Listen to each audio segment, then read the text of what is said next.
Assalamualaikum guys. F1 nak tanya kat sini kan, siapa yang moyang dia jutawan, moyang dia doktor, lawyer, engineer.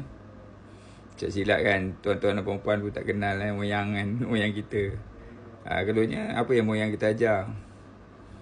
Ketiganya, moyang kita tu kubur dia kat mana. Handsome ke orang dia. Sebenarnya tuan-tuan kan, kita pun tak kenal moyang kita lah. Silap nama moyang kita mungkin kita tahu, tapi kita tak tahu lah kubur dia kat mana. Kita tak pernah ziarah pun kubur dia. Ya tak? So kalau kita fikir balik, nanti anak cucu cicit piut kita pun tak kenal kita. So sebenarnya kita hidup ni untuk satu jangka masa yang pendek. Jadi kan, kita kenalah alang-alang jadi biasa-biasa, baik kita jadi luar biasa, betul tak? Alang-alang hidup singgah kat muka bumi ni, so we got to do something about it lah. Kita kena jadi luar biasa untuk meninggalkan bekas, betul tak?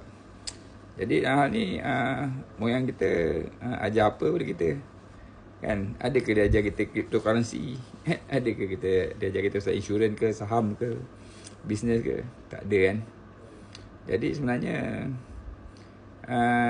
kebanyakan kita moyang semua pengat cangkul lah kot kan? Yalah, moyang F1 pun pengat cangkul agaknya. So cerita dia sebenarnya kita tak banyak lah kita dapat belajar daripada moyang kita tu kan. So moyang kita ajar atuk kita, dia cakap dengan atuk kita, wahai anak aku, pergilah kerja kerajaan, pasal kerja kerajaan stabil kan, dapat pencen. So atuk kita cakap bapak kita, wahai anak aku, pergilah kerja swasta, nanti dapat bonus, gaji lebih tinggi. Jadi lah, datuk kita kerja kerajaan, bapak kita kerja swasta. Tu bapak kita pula, wahai anakku, nanti jadilah doktor, lawyer, engineer kan. So kebanyakan kita sekarang ni memang suruh anak jadi doktor, lawyer, engineer lah.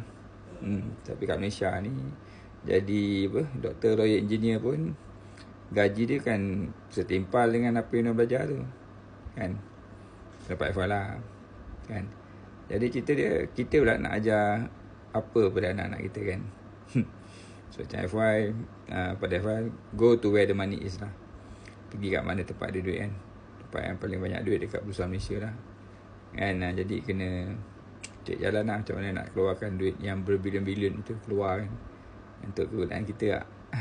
Itu aja tu dia. Jadi ini antara benda-benda yang kita kena fikir lah, untuk kenal diri kita sendiri kan. Tak apalah, ini mukadimah. Nanti Abang ceritakan lebih lanjut lagi dalam video yang akan datang. Alright, untuk kita fikir-fikirkan. Jumpa lagi. Assalamualaikum. Bye.